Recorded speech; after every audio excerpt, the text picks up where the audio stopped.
Josip Škorić, 3 Kasim Hacić, 4 Siniša Ristić, 7 Vesna Andrepović, 9 Asim Šefić, 11 Goran Gorcev, 14 Dalibor Milović, 18 Armin Malini, 19 Hrvoje Kovačević, 20 Marijan Marković.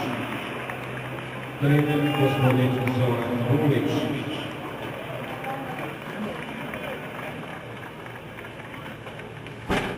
Glavni sudac ove utakmice Dražen Popovačević Križevci, njegovi pomoćnici Krunoslav Milinović Zagreb, Jadan Jović Zagreb, četvrti sudac Vlado Silović Sisak.